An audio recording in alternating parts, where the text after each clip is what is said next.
This is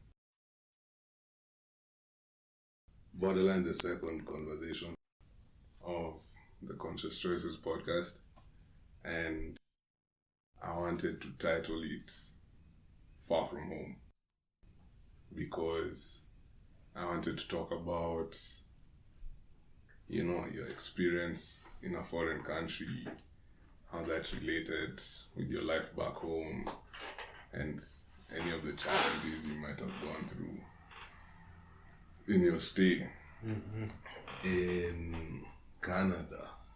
Yep. At least over the past few years. So, how did Canada end up coming about? Like, how did you settle on going to Canada? And how did you settle on the degree you are going to study? Canada? That was actually... I had a couple options, and I'm blessed to have had a couple options to choose from. Yeah. I had gone to a school with a British curriculum, so they were, of course, filing us through the British system of trying to get into UK universities and all that, but I was not having any of that. I didn't, from the research I did, even despite me having family that the research I did, it seemed so hostile. In the UK? Yeah, like hostile towards immigrants. I You are not, if I was to go there, I would be given the opportunity to like lay roots if I wanted to. Yeah. And I didn't. I wanted to go to a place that gave me multiple options. Because if I'm going away from home, I wanted some place that can give me as many options as possible that's good for me and the people I care about. Yeah. So UK was not like that. Was not having it. I was not having it. I just was very off-put by the fact that immigrants and there's just so much hostility just during that time when the Brexit thing and the issues were going on, and like after that, actually just after, but I could not stomach it. I didn't want to be in a place where I was like, and then I have to leave. I have to, because I mean, it's not to say that I wanted to live forever in Kenya, but I wanted to be in a place that if I fell in love with the place, I can, follow through with that love. Yeah. So the next two options were US and Canada. US, it was during the Black Lives Matter movement. So, of course, I saw that and I said, no, I don't want to end up with a gunshot wound. And I also was very off-put, and I have been off-put with the fact that guns are just so easily accessible to anyone. Yeah. I just couldn't. I just didn't understand. I still don't understand. How you can walk into your Walmart and you can walk just take out a pistol. I don't even know if that's a thing. I know it's been memed. Yeah. But usually memes come from origins. Yeah. So I feel like maybe there are some moments. When I visited, I didn't see any, but I'm sure it's somewhere there. So Canada was the option that it's at that time I was like, this is like a relatively peaceful place. Yeah. Their population is basically on the backbones of a lot of it's built on the backbones of a lot of blood, sweat and tears and a lot of immigrants. And I was like, okay, if I'm going to be in that status, that means I'll be with other people. Yeah. I'll be surrounded by other people who have come like from a kind of the place I was. Yeah. Right? From a new culture to a different culture. Yeah. Or like a place that's a mix of different cultures and people are just trying to find where they belong. Yeah. Because that's basically what I was doing. So that's how I chose Canada. I was also, this is something I joke about, but it's actually played a part in my judgment.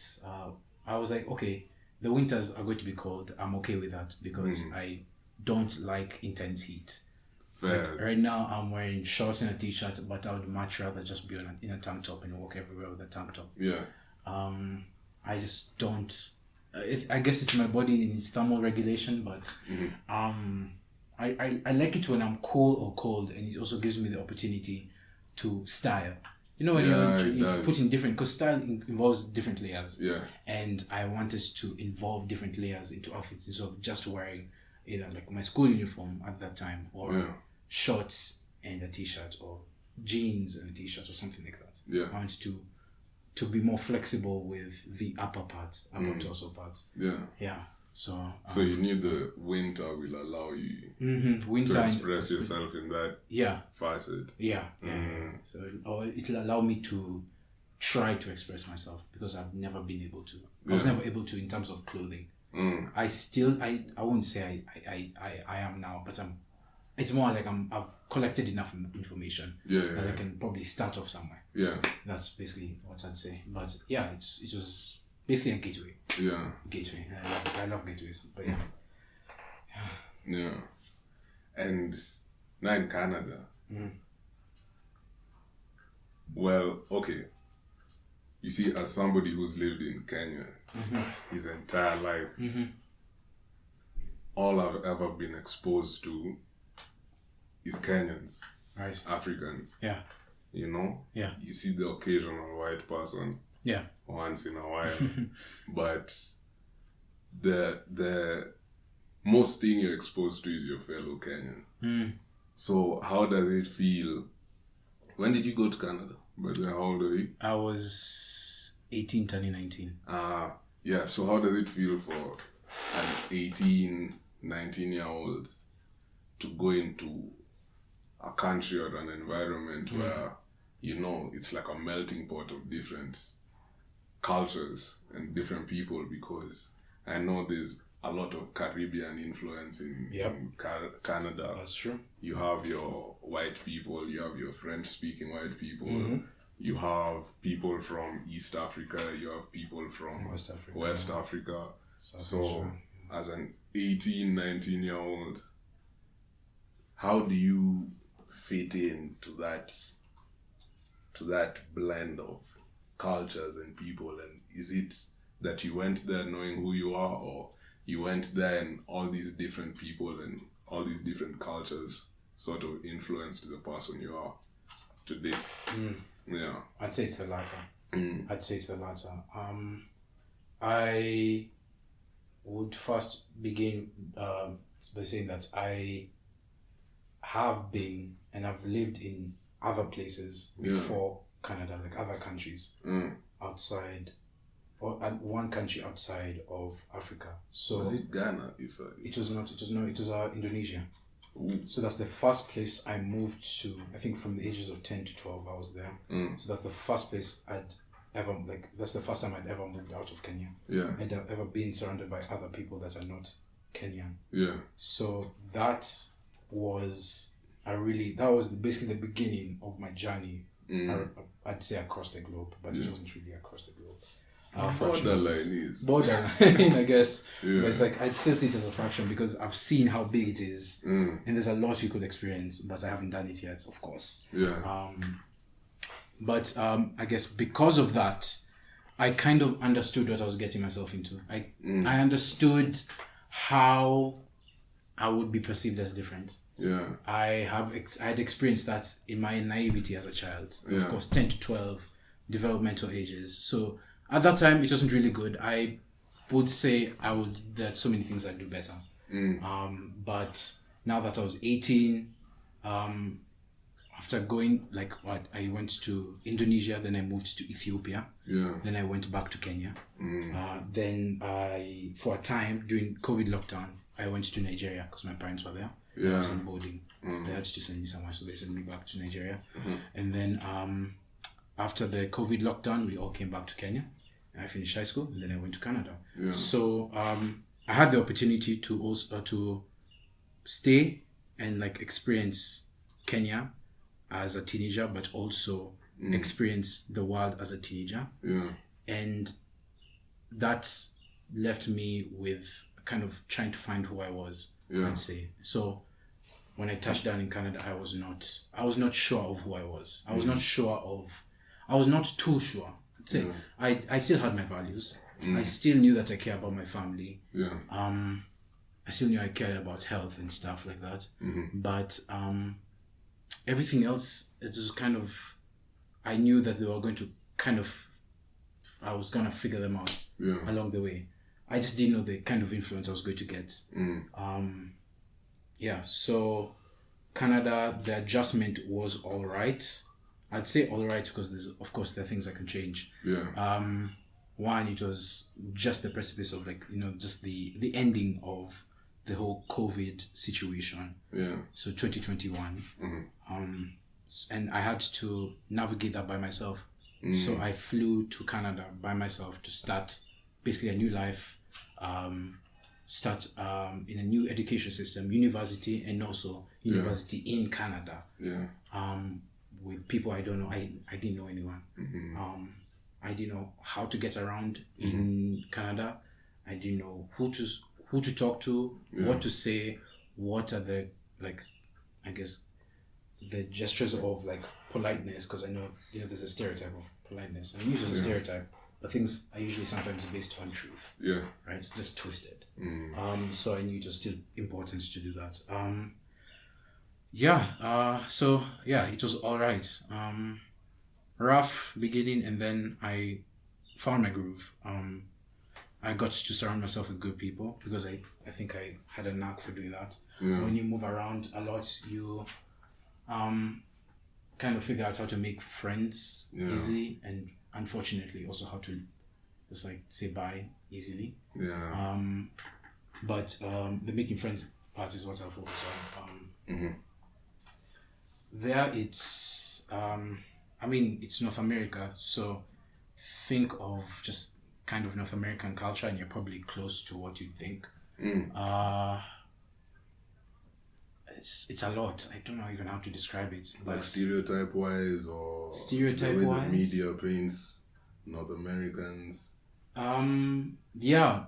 Like, okay, how the media portrays North Americans when they meet an African. Yeah. If you think about those kind of interactions, Okay. you're pretty much close Yeah. to those. Like, when you think about it, you're close. Like, you're close. Yeah. I haven't been asked if I've gone to school on a giraffe or if I have a pet lion. I have not. Yeah. But I have been asked about villages. Did I come from a village and then move to the city? Yeah. Something like that. And I said, no, I was blessed to grow up in the city. It's just my parents were the ones who did that. Yeah. What else? Weather. They didn't understand how trees can be green throughout the year. Yeah. Because trees are never green throughout the year. There's some, but those are I forgot what's kind of trees there. I think they're called deciduous. I forgot. But the pine trees, right? The pine trees, those are the only ones that remain green. Yeah. But you barely see the green when it's covered by snow. Yeah. So it was a concept that they couldn't understand. Right? The fact that I didn't understand how to layer. Yeah. Yeah, that was tough. The first winter was tough, man. Gosh. I think it was tough. The snow came and I was, in awe and amazement looking out my student hall windows, like, oh my gosh. I was telling my roommates from East Asia, so I was like, oh my gosh, there's snow, because it's also international, like me. He's like, oh wow, yeah. But he's been there for like a year. Yeah, so he's used to it. So he's like, oh yeah, he's seen it. Yeah. So I'm like, but I was just there, in amazement, just looking outside. And like, my days, that's snow. Yeah. But you go outside, you go, interact with it, then you realize it's best to just view it from a distance with a wall separating you, and there's a heater inside. Yeah, it's. But the first time seeing snow is actually like, cause what's it called? When I was 14, now I went with my mother to the UK, and we went around winter, and I remember it was so cold, but people didn't know if it was going to snow, like for the duration while we were gonna be there.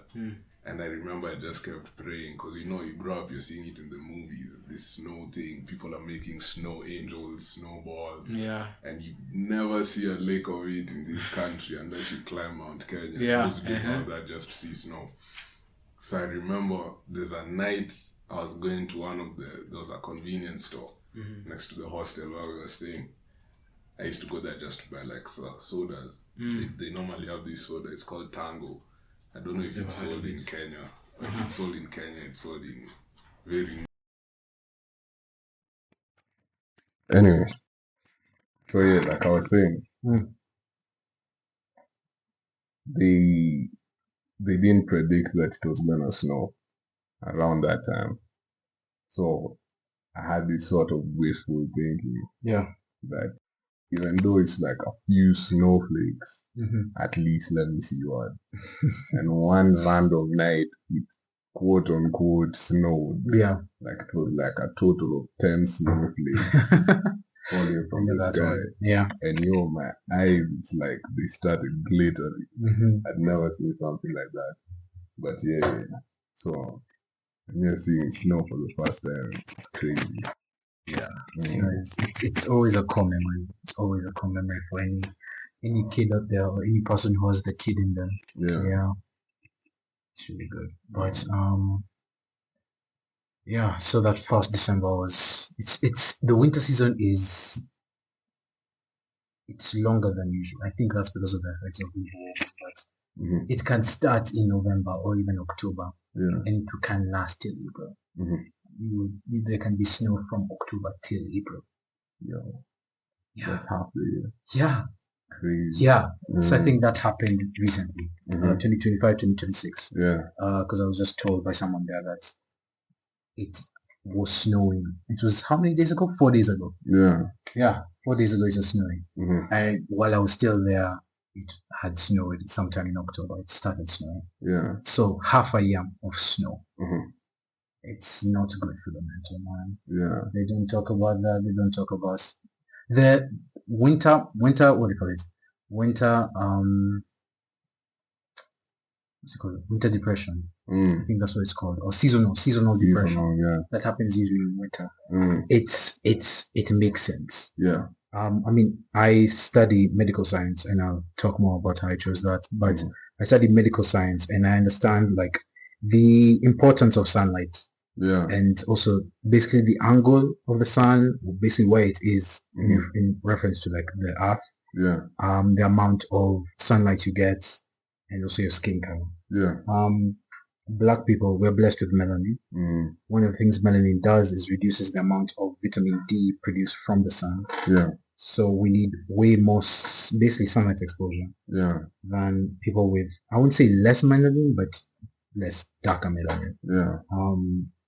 So you'd essentially, like one of the symptoms of having not one of the effects, I'd say, of having less vitamin D is that you might feel just a bit sadder.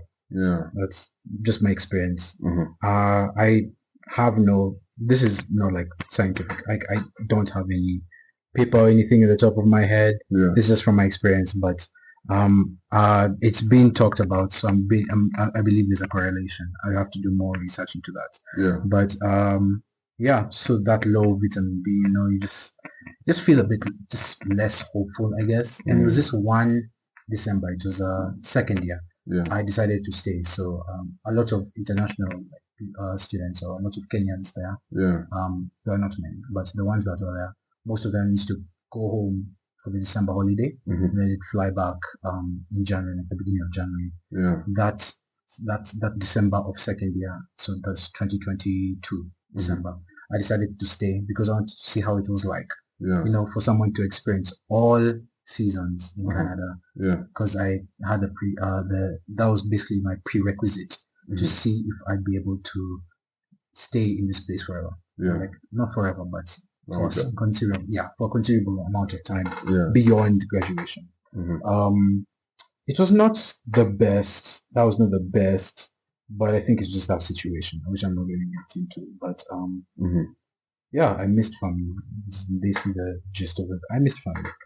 And that's another thing that people don't tell you about. It's that you start feeling like family is everything. For me, maybe that's more so my case because I value family a lot. But I came to appreciate more the family I have. And I mean, of course, everyone has their ups and downs with family. Everyone has their different stories. But when you're away from them, it makes you appreciate them more. So every time you see them, you just feel it feels different. It always feels different. Every time you see it always feels different. It's like there's this new lens that has been put on my eyes. But this is all speaking from my experience. Yeah. So yeah, that's just talking more kind of about how I chose medical science. Wait, before we get into that, yeah, since you mentioned like how going away makes you think of family more. Like even from my own experience, I've lived away from home for 3-ish years, around about 3 years. Even though my case is I'm too matatu drives away from the family, No, in my case I was 2 flights. 2 7 to 8 hour flights. Yeah. It has to be 2. Yeah. There's no direct flight. So 2 flights away. Yeah. 24-hour travel away. That's crazy. But like in the past 3 years, I feel like I also got that same appreciation you're talking about. Because, when you're away from home, especially when, like, you're used to all these faces. Yeah. You're used to all this, let's say, chaos or whatever that comes with family. Yeah. Then you move away, no matter how far or close, but you're away.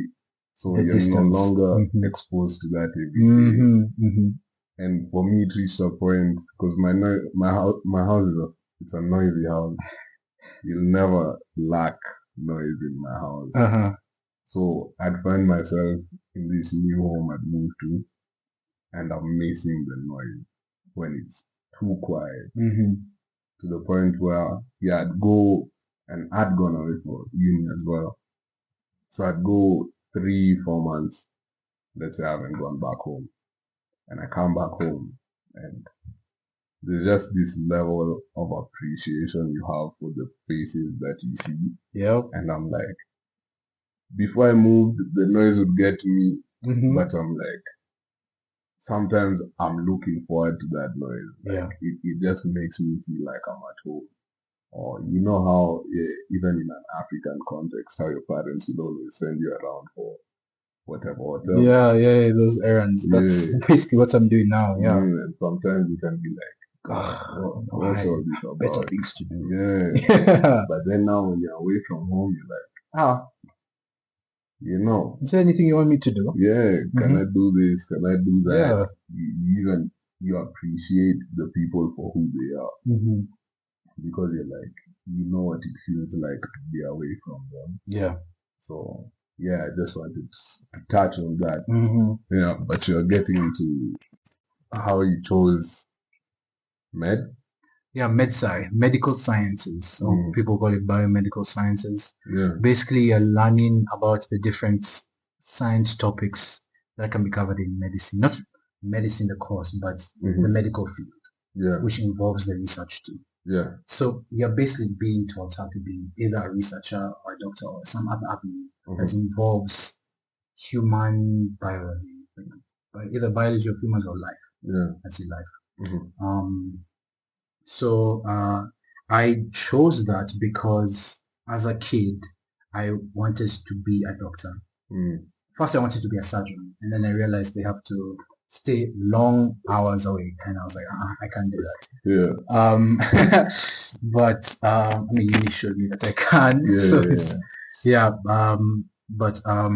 My parents made education so palpable, so tangible in the house. My mom did med, and my father has done something relating to that. But so I just grew around that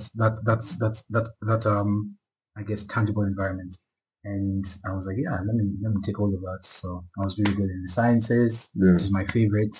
I really learning about the body and new things. Like I was always looking forward to a lesson in when I was having biology and chemistry, even though sometimes maybe the ways the teachers gave it to me or just the teachers themselves, I didn't like, but it's still like wanted. Like I've always had this curiosity for learning about like the human body intricacies, and I was so fascinated by it.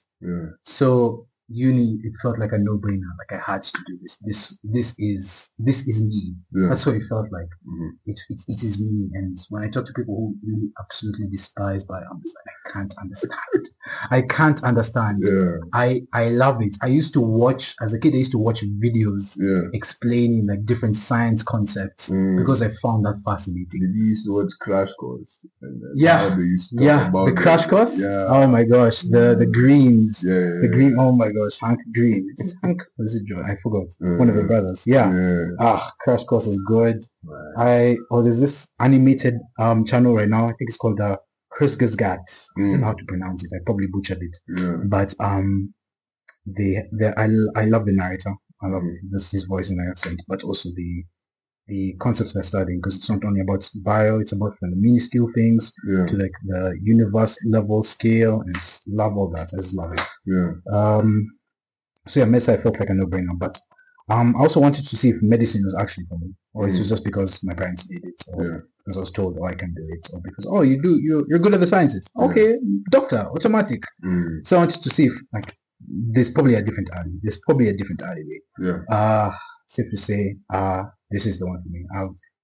The 4 years have showed me that yes, I really want to be a doctor. So that's what I'm trying to pursue now. But MedSci was that gateway that I needed. That place to give me as many options as possible to see life in the science way, but not only just restricted to medicine, but like the potential to be a researcher, to be someone in pharmaceuticals, and like making the drugs and stuff like that. Yeah. I feel like that was a really smart move. Honestly, because like you said, you're exposing yourself to everything. That it's important to do that. I've seen that it's important to open your mind to a lot of things. If you restrict yourself especially when you move to a place that has a lot of different opportunities that you don't know, you're not setting yourself up for the best. Like you can of course make do with it. I'm not denying that. But you could be better off having the opportunity to experience a lot of things for your own good. And in your experience, the other day I was talking to one of my good friends, small sisters, and she was telling me how she's conflicted about going abroad to study or staying in Kenya, because again she has both opportunities. She's been blessed to have both. Has she gone abroad before? No. Okay. This would probably be the first time. Okay. And there's Eastern. She's considering Eastern Europe. Oh, and that's good. I was telling her, honestly, I don't feel like I'm the best person to give such advice, because the only 4 square walls of me is the borders of Kenya. But I told her it's like, okay, it depends on, like with everything, there's like some things you'll gain and some things you leave behind. And I can speak of leaving a family behind, but I've never done it to such a scale. And now in your experience, to anybody who's probably as conflicted as she might be, would you have any advice for them? I mean, I'd first tell them what my uncle told me before I left my godfather. It's to, I guess, know your values, basically non-negotiables, and hold that tight in everything you do, especially like if you're either moving abroad or just if you're still here. Just know what you value and always stick to that. So basically reflect on what you value, and then from there you can make a decision. It's like it helps you make a decision. Abroad has its goods and its bads, of course. I enjoyed from my experience experiencing other cultures and seeing other people from their shoes, and not just like someone here, but someone who has had a completely different background, completely different worldview, and it makes you selfish, makes you appreciate life more, but something else that's not really selfish, but it makes you I guess you're in the shoes. That's what I'm trying to say. Yeah. Because you will always run into someone who is different from you, and that's just how life is. But this is this is a grander scale. Yeah. These people, if you're moving away from this continent, their values are going to be completely different. Yeah. And it helps you. Yeah, you are saying how no matter what, you always meet somebody that's different from you. So it really helps to navigate those spaces because it's an inevitability. Yeah. You can learn more. I won't say more about yourself. Maybe sounds less general, but from my experience, when I moved abroad, I found that I felt more drawn to my Kenyan heritage. Yeah. Because you're being surrounded by different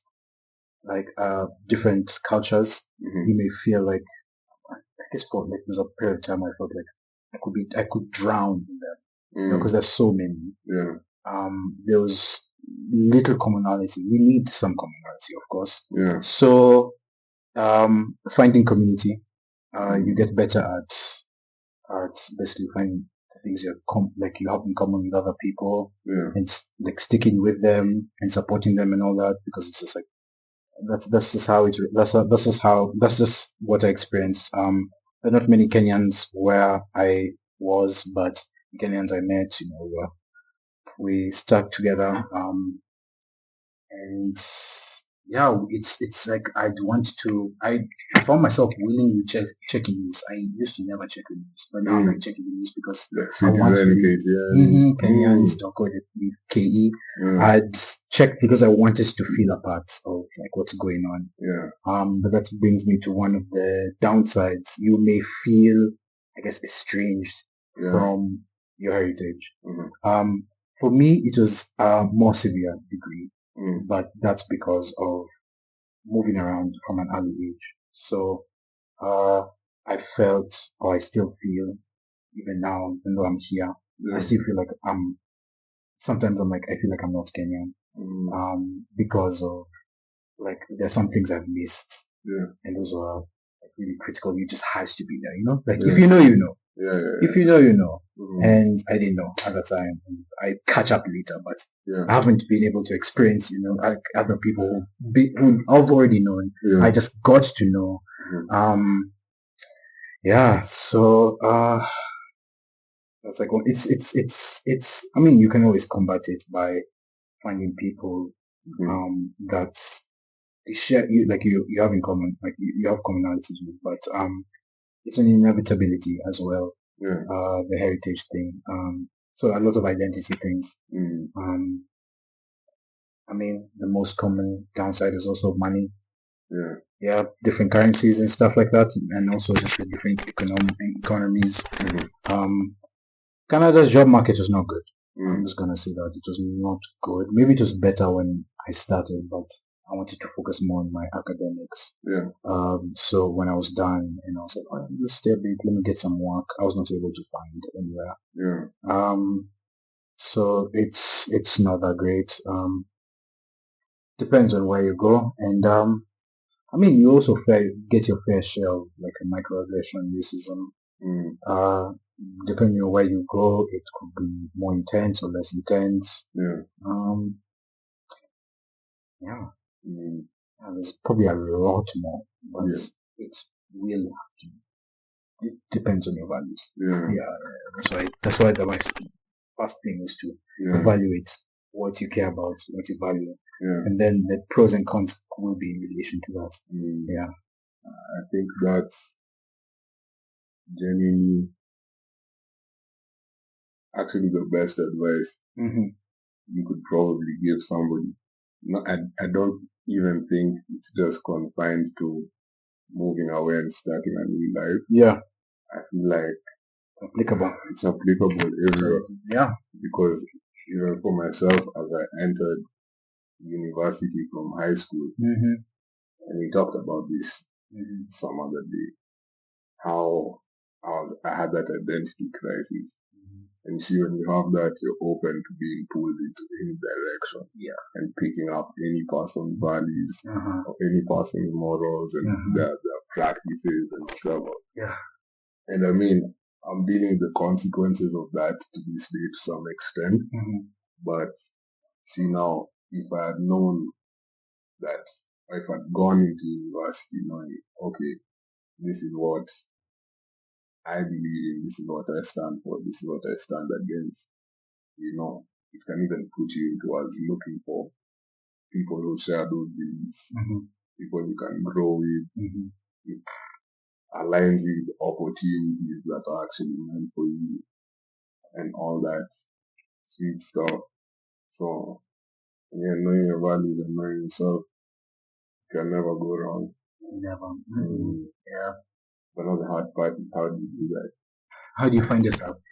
How do you know your values? Your values. If you've never been through the fire, sometimes you go through somewhere to know, and then you realize, wait, I actually care about this thing or this thing. Yeah. It's the same way, like we said, like being away from family gives you an appreciation for family that being too close to them might not. Yeah. So it's like, is it that you have to be banned in a sense to realize that, this is something I don't stand for, this is something I'd say yes and no. Because everyone, you will always go through challenge, even before that decision you've made. Yeah. There always going to be other countless decisions where you've already found something. Yeah. It's not like you just sit down for like maybe an hour and then you figure out. It's kind of just you recollecting the memories along the way. It's kind of like an along the way kind of thing. Yeah. It's not you sit down and one day you're like, I know everything that I stand for. No. Because you also need to understand that you will change. It's not that you won't change. Yeah. You will change. Of course, there's some non-negotiables now, but they may become negotiables later. For sure. So it's like at that moment, what are some things that can come to your mind? And then what are some things that you're willing to like go and explore and find out? Yeah. And also to a degree, like, and yet there has to be like some testing to it. Because you can't say, you can sing about how you believe in so and so and so, but it only matters once it's been tested. Yeah. And you stand on it. Exactly. So you can think that you have certain beliefs and think you have certain values, but then when you put in a situation that warrants those values being tested, you might find that, I've never believed in this my whole life. Yeah, or like that belief came from someone or somewhere else. Identity finding is always I'd talk about it a lot because maybe biased because that was a lot, like that weighed heavy in terms of my experience. When I think about my experience, I think that's like the heaviest thing that changes probably my identity. Yeah. But I think it's also just a rational thing. You're being put in a different place. You have to express yourself in some way. Yeah. Like everything you do, you're gonna express yourself. Even the way you walk, which is something unconscious, you're gonna express yourself, right? So yeah, it's just something important and big that you have to think about. But it's also flexible. Yeah. It's also flexible. It's really good. So speaking on a segment, in a sense, because of, let's call it time constraints. Yeah. Just to cap it off. So, the person you are now. Yeah. What are some conscious choices you try to make in your daily life? And what are some conscious choices you wish you made in your past? I actually like that. Okay. The conscious choices. Okay, I see. What I make now, I haven't talked about this, but like it's something I'm making like right now, as not really as we speak, but like just before. Yeah. We take movement for granted. I took movement for granted. Yeah. And now I'm in a situation where it's jeopardized, right? Like joint stuff. Like people like, oh yeah, when you're 22, you're cooked. Yeah. Right? For me, that's how I'm feeling, right? So it's like my conscious choice now is how can I either maintain or improve my, I'm not sure, I wouldn't say flexibility and all that, but mobility. Yeah. Like so that I'm not regretting in the future. Like it may be uncomfortable now, but that's a conscious choice I'm making right now, so that I have a better quality life ahead. So I go through the discomfort to have some comfort eventually. So that's a conscious choice, which can apply to different other things, like going through discomfort to and eventually have some comfort.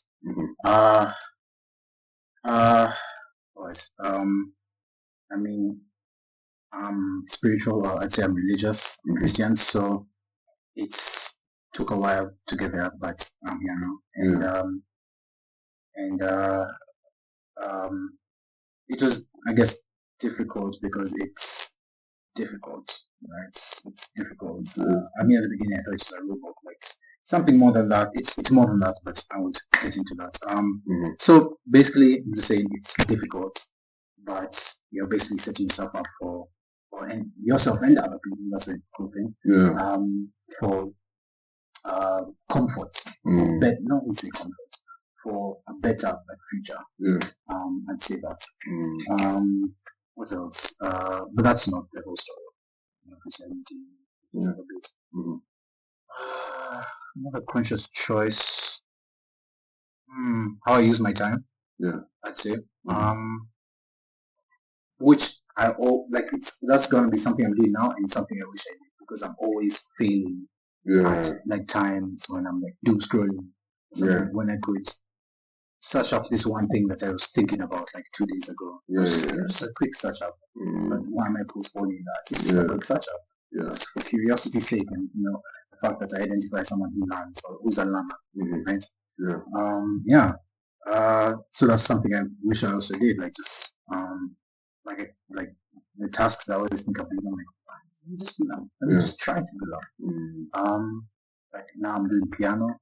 And it was just challenging to come back to it. I used to do it as a kid. So it's a challenge to come back to it, but I stuck through and now I'm enjoying it. I really like it.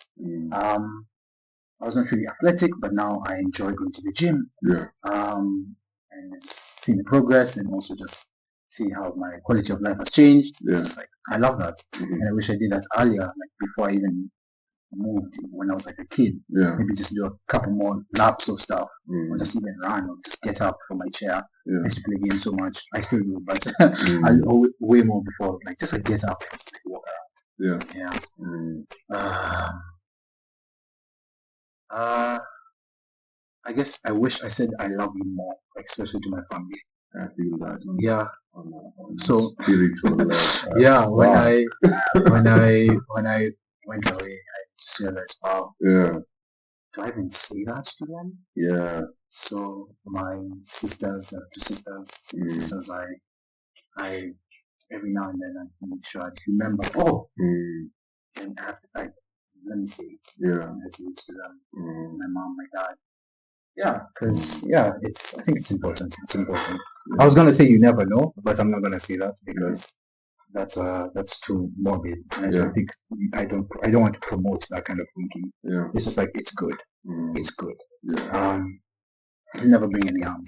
It's good. That's what I can think from the top of my head. So with that, I would like to thank you for coming on to the Conscious Choices podcast and sharing your insights, your stories, sharing the time in your day, the time you're being conscious about you. So I appreciate you using a bit of that time to come and talk, come and chat with me. Thank you for having me. Would you like to sign off while listening? I didn't introduce you. So you can say your name. My name is Mark Njoroge Wanyoike. I'm going to be a doctor. I'm going to be a doctor. And I mean, just I guess do good by others. Yeah. Do good by others. Yeah. That's the greatest I could think of saying. Yeah. So that's been us. We'll catch you next week. Yeah. Thank you for having me. Coming, man.